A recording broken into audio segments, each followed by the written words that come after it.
Hello વિદ્યાર્થી મિત્રો, આપ સૌ વિદ્યાર્થી મિત્રોનું ઓનલાઈન લેક્ચરની અંદર હું હાર્દિક સ્વાગત કરું છું। વિદ્યાર્થી મિત્રો, ધોરણ 7 ની અંદર ગુજરાતીમાં પાઠ નંબર 9 બાનો વાળો એના વિશે આજે આપણે અભ્યાસ કરીશું। વિદ્યાર્થી મિત્રો, અગાઉના લેક્ચરની અંદર આપણે બાનો વાળો પાઠની અંદર થોડીક માહિતી મેળવેલી છે। એ બાબતોને થોડીક યાદ કરી લઈએ, ત્યારબાદ આપણે આપણા પાઠને આગળ જોઈએ। पाठ नंबर 9 बानो वाळो जेना लेखक छे प्रवीण दर्जी। पाठनो साहित्य प्रकार छे निबंध। मित्रों, तमे जोयुं हशे के भाई गाता झरना ललित आ ललित निबंधनो एक संग्रह पोथी छे जेनी अंदरथी आ લીધેલું છે। ગાતા ઝરણામાંથી આ પાઠને લેવામાં આવેલું છે, જેની અંદર બાનું સુરેખ ચિત્ર છે એ આપણી સમક્ષ અંકિત કરવામાં આવેલું છે કે ભાઈ બા કેવા છે, બા કઈ રીતે પોતાનું જીવન જીવે છે, બાના જીવનની અંદર કઈ વસ્તુ વધારે મહત્વની છે। તો આપણે જોયું મિત્રો અગાઉ કે ભાઈ બા છે 75 વર્ષના છે, પરંતુ જોઈને કોઈ કહે નહીં કે બા 75 વર્ષના થયા છે।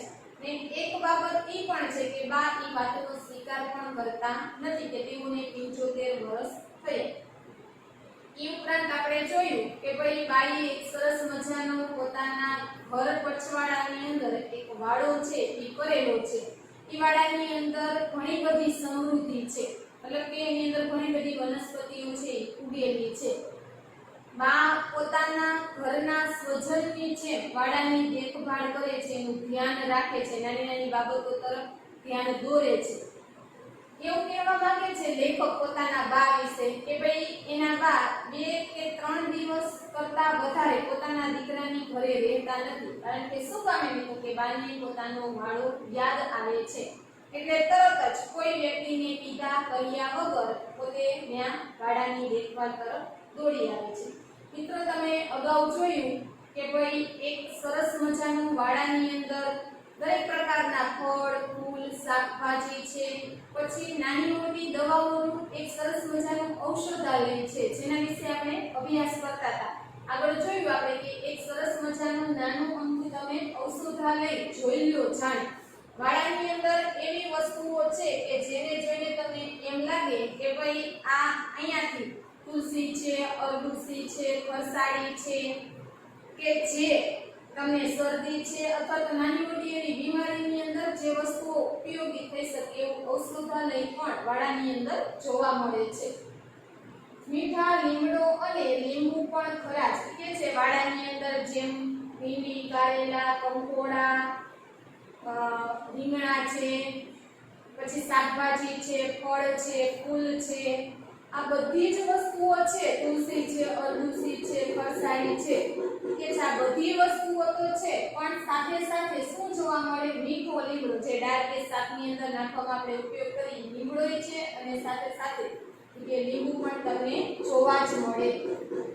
અને આ સિવાયનું બીજું તો ઘણું બધું કે છે કે ભાઈ આ લીંબુ છે, લીમડો છે, તુલસી છે, અરડુસી છે, કંકોડા છે, કારેલા છે, ભીંડા છે, ગલકા છે, દૂધી છે, ફળ છે, બીજા ફૂલ છે, મહેંદીના ઝાડ છે, આ બધી વસ્તુઓ તો છે જ, કે આ સિવાયની ઘણી બધી એવી વસ્તુઓ છે જે તમને આ વાડાની અંદર જોવા મળશે।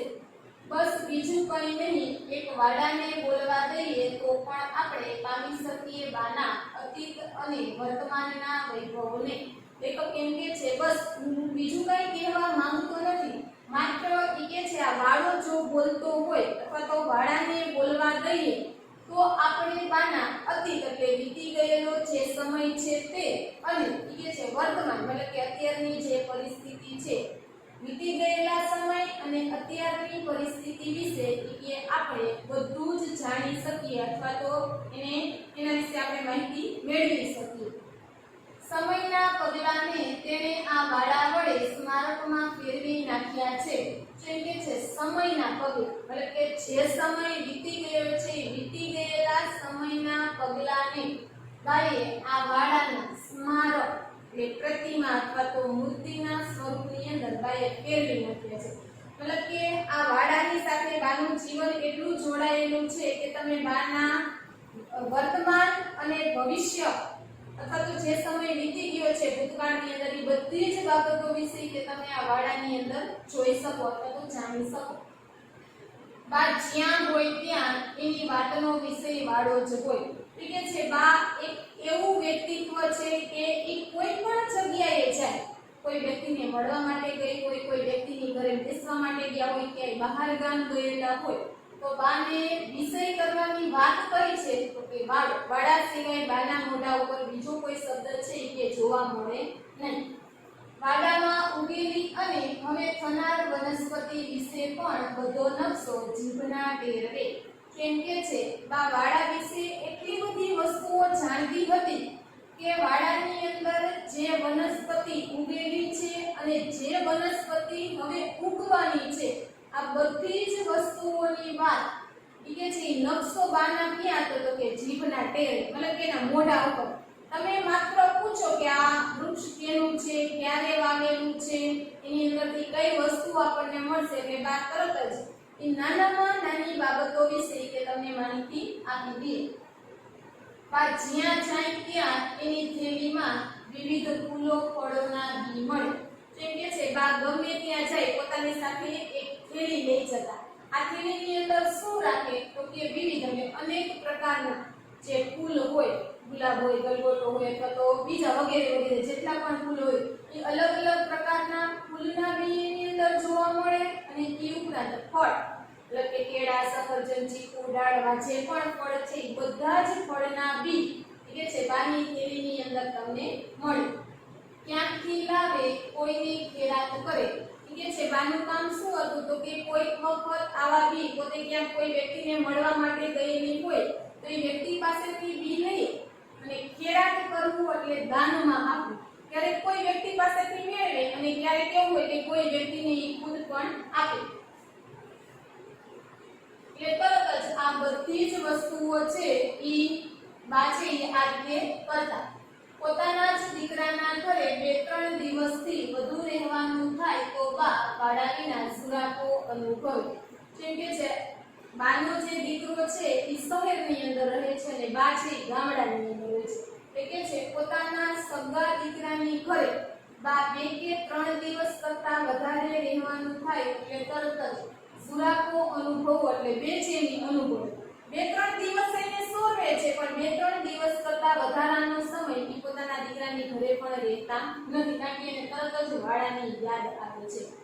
વાડાનું શું થઈ ગયું હશે? જો બા તરત જ 2-3 દિવસ કરતા વધારે પોતાના દીકરાની ઘરે રહેલા હોય એટલે તરત જ કહે છે કે ભાઈ વાડાનું શું થઈ ગયું હશે, મતલબ કે બધી વસ્તુઓ છે એ વેર વિખેર થઈ ગઈ હશે, ભૂંડ પેસી ગયા હશે, વાંદરાઓએ ખેદાન મેદાન કરી નાખી હશે. તો બા વિચારે છે કે ભાઈ મારા વાડાનું શું થયું હશે? ભૂંડ એટલે ભૂંડડાઓ, જે ભૂંડડાઓ હોય છે બધી વસ્તુઓ વેર વિખેર કરી નાખે.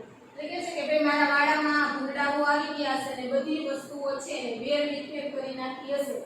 વાંદરાઓ, જો વાંદરાઓનું કામ શું છે? એક ઝાડ ઉપરથી બીજા ઝાડ, બીજા ઝાડ ઉપરથી ત્રીજા ઝાડ, આમથી તેમ ફર્યા કરે છે અને બધી વસ્તુઓ ખેદાન મેદાન કરી એટલે વેર વિખેર કરી. કે છે વાંદરાઓએ તો મારી બધી જ વસ્તુઓ છે વેર વિખેર કરી નાખી હશે. લોકોએ આડેધડ ફૂલો ચૂકી લીધા હશે. જો બા શું વિચારે છે કે ભાઈ એને કોઈ લોકોને ફૂલ લેવા માટેની મંજૂરી આપેલી હોય ને કીધેલું હોય કે તમે વાડામાંથી તમારે જોઈતા હોય તો ફૂલ લઈ લેજો. એટલે બા એવું વિચારે છે કે ભાઈ લોકોએ આડેધડ એને મજા આવી લીધી કે લોકોએ ફૂલ છે એ વાડામાંથી લઈ લીધેલા હશે. કાચા ને કાચા લીંબુ કોઈ લઈ ગયું હશે વગેરે વગેરે. તો બા એમ કહે છે કે ભાઈ કોઈ વ્યક્તિ લીંબુ લેવા માટે આવ્યું હશે તો લીંબુને પાકવાય નહીં દે અને કાચે કાચા તોડી અને લઈ ગયા હશે. આવી અનેક વસ્તુઓ વિશે બા વિચારે છે. બા બેચેન થઈ જતી અને અમુક દિવસે તો કોઈની માન્યા વિના વાડાના લગાવને કારણે મક્કમતાથી ચાલી નીકળે. ઠીક છે. અમુક દિવસો પછી બા શું કરતી તો કે કોઈ વ્યક્તિને કીધા વિના અથવા તો કોઈને કંઈ પણ જણાવ્યા વિના એવી બેચેની અનુભવતી અને જેના કારણે એક મક્કમ નિર્ણય સાથે પોતાના વાડાના લગાવને કારણે એ તરફ ચાલી જતી. વતન જઈને જ જંપે. જંપે એટલે શાંતિ અનુભવે. વતન એટલે જ્યાં પોતાનો વાડો છે, જ્યાં પોતાનું ઘર છે ત્યાં જઈ અને કે છે બા શાંતિ અનુભવતા.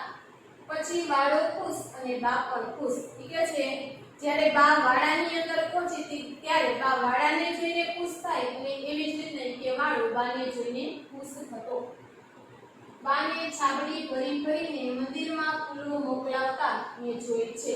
લેખક પોતાના બા વિશે જણાવતા કહે છે કે ભાઈ બા છે છાબડી એટલે ટોકરી અથવા તો ફૂલ રાખવા માટેની જે ટોકરી આવે છે એ ટોકરીઓ ભરી ભરી અને કે છે મંદિરની અંદર બા ફૂલો મોકલાવતી. ઈ તો લેખક એમ કે છે મેં મારી નજરે જોયેલી છે. સવારે બારા ફરતી 10 થી 15 જણ આવે કે સૌને માટે બા વહેલી સવારે ઉઠે, ફૂલો ચૂંટે અને પિત્તળની ચકચકતી થાળીમાં એકઠા કરી રાખી.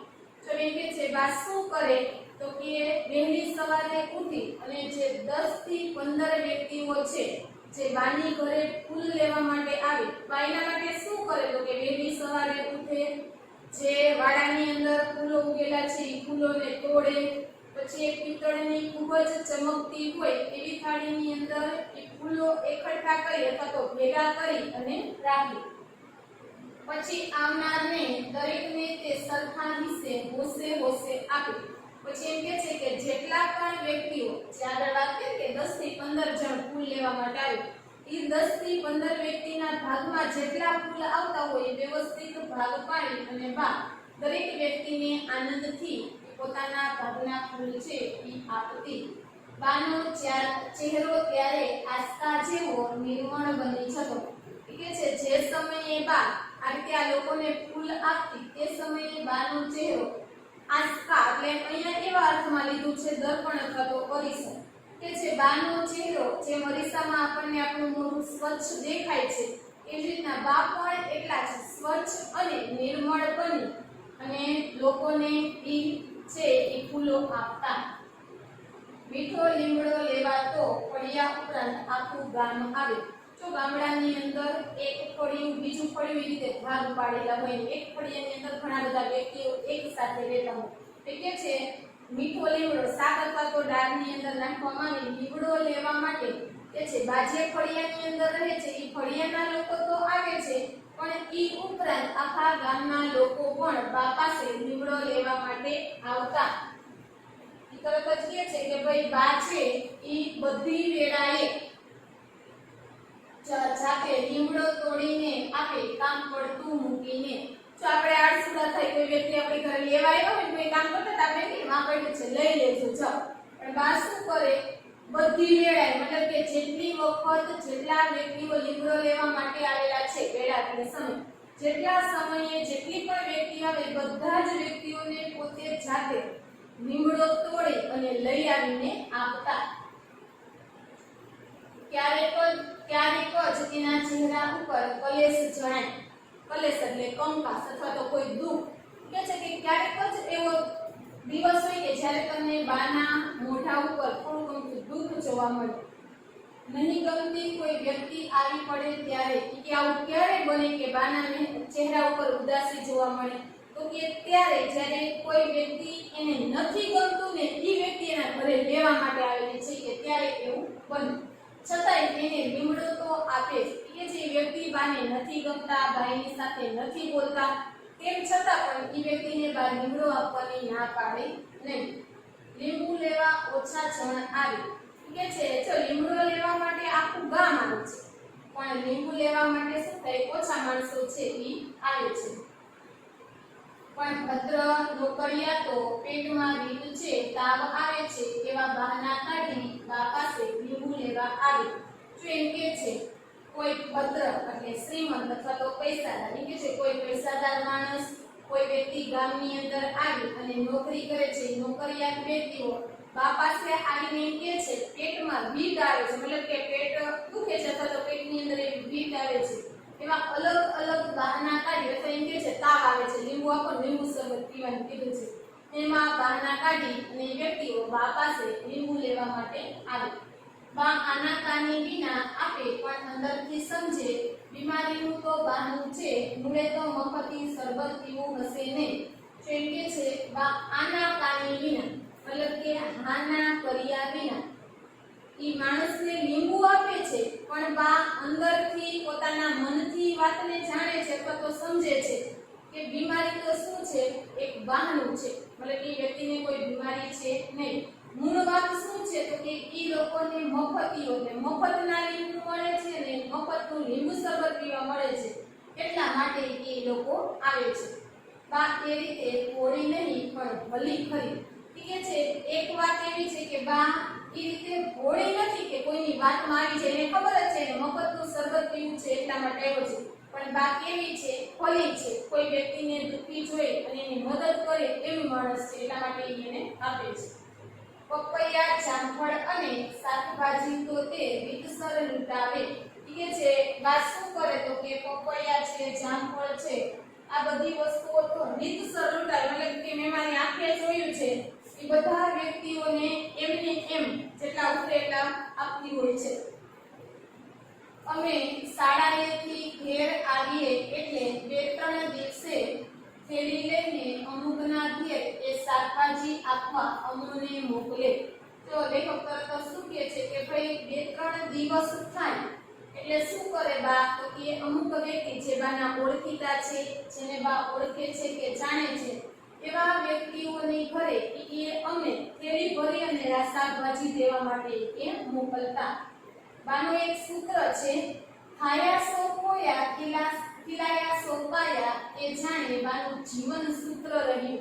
જીવન સૂત્ર એટલે જીવન જીવવાનો સ્ત્રોત. કયો હતો બાનું જીવન જીવવાનો સ્ત્રોત? તો એ છે ખાયા સો ખોયા ખીલાયા સો પાયા. આનો અર્થ એવો થાય કે જો તમે એકલા ખાશો તો એ બધી વસ્તુઓ તમે ખોઈ બેસો, પણ જો તમે બીજી વ્યક્તિઓને ખવડાવશો તો તમે ઘણું બધું પ્રાપ્ત કરી શકશો. તમારે યાદ આ જ રીતે રાખવાનું છે, ખાયા સો ખોયા ખીલાયા સો પાયા. બાને છોડની માવજત કરતી જોવી એ પણ એક લહાવો છે. લહાવો એટલે તક, માવજત કરવી એટલે દેખભાળ કરવી. એટલે છે કે બા છોડની જે દેખભાળ કરે છે અથવા તો છોડનું જે ધ્યાન રાખે છે એ જોવું પણ આપણા માટે એક તક છે, એક લાભ છે જે આપણને મળે છે કે આપણે જોઈએ બા કઈ રીતે આ છોડને રાખે છે. નડતો ગામડે હમણાં થયા. તો આ જ્યારની વાત છે તે સમયે આપણે જોયેલું હશે કે ભાઈ ગામડાની અંદર ખરેખર નળ નહોતા. ગામડાના લોકો કુએ અથવા તો ગામના તળાવે જઈ અને પાણી ભરીને લાવતા. એટલે કે છે પહેલા તો કુવેથી જ ચાકડી મારફતે પાણી ખેંચી લાવવું પડે. પહેલાના સમયની અંદર શું હતું તો કે કુવા મારફતે અથવા તો કુવા દ્વારા ચાકડી મતલબ કોઈ જે ગરેડી હોય એ ગરેડી દ્વારા એની અંદર રાંધવું રાખી અને દોરડા દ્વારા ખેંચી અને કુવામાંથી પાણી બહાર કાઢવામાં આવતું. એટલે કે છે એની મદદથી આપણે પાણી છે એ બહાર કાઢતા. બા તે કરે કેમ કે છે બાઈએ જ્યારે વાડો રાખેલો હતો તે સમયે ત્યાં નળ નહોતા એટલે બા કુવામાંથી ઈ ચકેડીની મદદથી દોરડા વડે કુવામાંથી પાણી બહાર ખેંચે અને છોડને પાકે. એક એક છોડ ક્યારો તૃપ્ત થાય ત્યાં સુધી એ પાણી રેડે. બા શું કરતા તો કે એક એક જે છોડ છે એ છોડ એક એક ક્યારો એટલે કે જે વસ્તુ એને વાવેલી છે ને ફરતે જે ગોળ કરીને ક્યારો કરેલો છે એ ક્યારો તૃપ્ત થાય એટલે સંતોષ ન થાય ત્યાં સુધી કે છે બા એની અંદર પાણી રેડિયા કરતી. તે છોડને જાતે ગોળ મારે. ગોળ મારવો એટલે એ જે છોડ છે એના ફરતે એવો ક્યારો જેવો બા છે તે જાતે કરે. સવારે ઉઠીને ભેગું કરેલું છાણિયા ખાતર તરીકે વાપરે.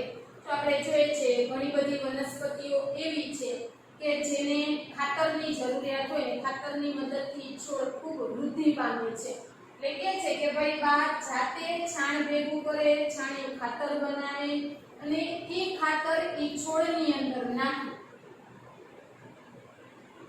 લીંબુ વગેરેમાં ચાંદડાના ટુકડા દાબે.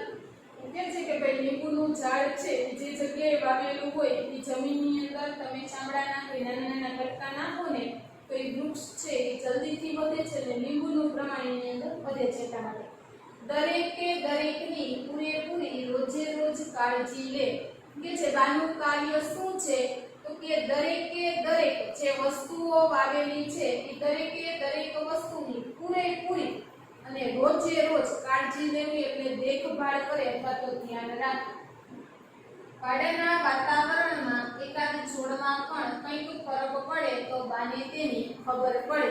એમ કે છે કે ભાઈ વાડાની અંદર વાતાવરણની અંદર કંઈક ફરક જોવા મળે અથવા તો વાડાની અંદર વાવેલી વનસ્પતિમાં કોઈ પણ જાતનો કોઈ સુધારો થતો જોવા મળે એટલે બાને તરત જ તેની જાણ થઈ જતી અથવા તો એની ખબર પડી જતી કે ભાઈ આ છોડ આ વનસ્પતિની અંદર આ બાબતોની અંદર કંઈક તફાવત છે એ જોવા મળે છે. બાને સાચે સાચ પામવી હોય તો વાડાની અડકે પડકે જ પામી શકાય. ઠીક છે, બાને તમારે સાચી રીતે ઓળખવી હોય, જાણવી હોય, એને અનુભવવી હોય તો તમે વાડાને ઓળખો, વાડાને જાણો, વાડાની આજુબાજુની વનસ્પતિ વિશે સમજો એટલે તરત જ તમે બાને ઓળખી શકો છો અથવા તો બાને જાણી શકો છો. એમ હું ખાતરીબંધ કહી શકું. એટલે લેખક તરત જ કહે છે એમ હું આવી રીતના ખાતરીબંધ એટલે વિશ્વાસથી આ વાતને હું જણાવી શકું છું કે ભાઈ તમારે બાને ઓળખવી હોય તો તમે વાડા વિશે જાણો, વાડાની સંસ્કૃતિ વિશે જાણો, યાની સમૃદ્ધિ વિશે જાણો, યાની છોડ વિશે જાણો તો તમે બા વિશે જાણી શકશો. બાની નજર વાડે વાડે રણની જેમ ફરતી. કે છે કે બાની નજર અથવા તો ધ્યાન કઈ રીતે પડે છે તો કે વાડાની અંદર હરણ જે રીતે જેટલી સ્પીડમાં દોડતું હોય છે એટલી સ્પીડમાં બાની નજર વાડાની અંદર ઉગેલી દરેક વનસ્પતિ અથવા તો દરેક છોડની અંદર ફરતી રહે છે. પુષ્પે પુષ્પે પતંગિયાની જેમ ઉડાઉડ કરતી. પુષ્પ એટલે ફૂલ. ઠીક છે, એક એક ફૂલની અંદર જેમ પતંગિયું છે એ ફૂલમાંથી રસ ચૂસવા માટે આવે છે એક ફૂલથી બીજા ફૂલ ઉપર ફરતું રહે છે એવી જ રીતે કે છે બાની નજર પણ આ પતંગિયાની જેમ એક ફૂલ ઉપરથી બીજા ફૂલ, બીજા ફૂલ ઉપરથી ત્રીજા ફૂલ આમ ફરતી રહે છે. સાપને માંડવે ખિસકોલીની જેમ સરકતી રહેતી. કે છે શાકનો જે માંડવો નાખેલો છે અથવા તો વેલાની અંદર જે શાકભાજી વાવેલી છે કે છે અહીંયા બાની નજર કેવી બની જાય છે તો કે ખિસકોલી છે. જો તમે ખિસકોલીને જોઈ હોય તો જોજો, એક મિનિટ માટે તમારી નજીક હોય તમે ખાલી આમથી આમ બીજી વખત એની સામે જો તો તમારાથી ક્યાંય દૂર સરકીને ભાગી દેવું. તમે જોતા હશો એક વૃક્ષ ઉપરથી બીજા વૃક્ષ ઉપર, બીજા વૃક્ષ ઉપરથી ત્રીજા વૃક્ષ ઉપર, એક જગ્યાએથી બીજી જગ્યાએ સ્પીડમાં ખિસકોલી છે જતી રહે છે. એટલે કે છે બાની નજર પણ શાકભાજીના માંડવે ખિસકોલી જેવી બની જાય છે. ઝડપથી એક જગ્યાએથી બીજી જગ્યાએ સરકી જાય, બીજી જગ્યાએથી ત્રીજી જગ્યાએ સરકી રહે છે. અને જમીન ઉપરના છોડનું નિરીક્ષણ કરતી વેળાએ નજર વરસાદી ગાય બની જાય છે. જો વરસાદી ગાય એટલે આપણે જેને ગોકુળ ગાય તરીકે ઓળખીએ છીએ. એટલે કે છે જમીન ઉપર જે છોડ, જે વનસ્પતિ વાવેલી છે ઈ વસ્તુઓનું નિરીક્ષણ કરતી વેળા એટલે સમય, નિરીક્ષણ કરતી સમયે બાની નજર કેવી બની જાય છે તો કે વરસાદી ગાય અથવા તો ગોકુળ ગાય જેવી બની જાય છે. ધીમેથી બધું જ ઝીણે રીતે જુએ છે. કે છે બાની નજર કેવી છે તો કે ધીમેથી ઝીણી નજર કરી અને નાનામાં નાની છોડ કે વનસ્પતિ વિશે એની પોતાની નજર છે એ ફેરવતી રહે છે. બા કશેક જાય એ જો ત્યાં વાળા જેવ ફૂલ ફળાદી નિહાળે તો ત્યાં લટાર માર્યા વિના રહે જ નહીં. એટલે છે બા કશેક એટલે કોઈક જગ્યાએ છે બા કોઈક જગ્યાએ ત્યાં ફરવા માટે જાય અને બાને વાળા જેવું કંઈક દેખાય, ફૂલ ફળ જેવું કંઈક દેખાય, લટાર મારી એટલે વસ્તુની વચ્ચેથી પસાર થયા વિના કે બા આવ્યા વિના રહે નહીં. એટલું જ નહીં, એની થેલીમાં કોઈક છોડની કલમ, કોઈક આંખોને આંખો છોડ આવી પડે. કે છે બા આ રીતે વનસ્પતિની જોવા માટે વચ્ચે લટાર મારીને ગયેલી હોય તો શું થાય છે તો કે ક્યારેક બા એવું કરે છે કે કોઈક છોડની કલમ એટલે ડાળખી, કોઈક છોડની નાની એવી ડાળખી પોતાના થેલીની અંદર નાખી દે ને કોઈક વનસ્પતિ કે બાને એવી ગમે તો બા શું કરે છે તો કે આખા છોડને જ ઉપાડીને પોતાની થેલીની અંદર નાખી દે છે. બામાં આજે પણ વાડાની વાત આવતા હું 10 વર્ષની મારી ઉંમરે જે મુગ્ધતા અનુભવું છું, જે વિસ્મય તેનામાં જોતો હતો એવો જ વિસ્મય, એવી જ મુગ્ધતા નિહાળું છું. તો લેખક એક વાત અહીંયા સ્પષ્ટ કરવા માંગે છે કે હું જ્યારે 10 વર્ષનો હતો અને જ્યારે વાડાની વાત માત્ર કે મારી નજરની સામે આવે એટલે તરત જ કે 10 વર્ષની ઉંમરે હું જે મુગ્ધતા એટલે જે વિસ્મય જે આશ્ચર્ય અનુભવતો હતો એ જ વિસ્મય અથવા તો એ જ આશ્ચર્ય એ અત્યારે પણ હું નિહાળી શકું છું અથવા તો એ જ આશ્ચર્ય એ જ વિસ્મય અત્યારે પણ જોઈ શકું છું. કોને ખબર આ વાડો કંઈક નવી વસ્તુ ભાષાને આમને આમ દરેક વખતે પૂરી દેતો હશે. લેખક કેવું વિચારે છે કે ભાઈ એ વાતની મને ખબર નથી કે ક્યારે આ વાડો એવી કંઈક નવી વસ્તુઓ છે કે બાના જીવનની અંદર એ વસ્તુઓ ખરી અને લાવી દેતો હશે એની મને કઈ ખબર છે. ગાતા ઝરણા સંગ્રહ પોથીમાંથી આ પાઠ છે એ લેવામાં આવેલો છે.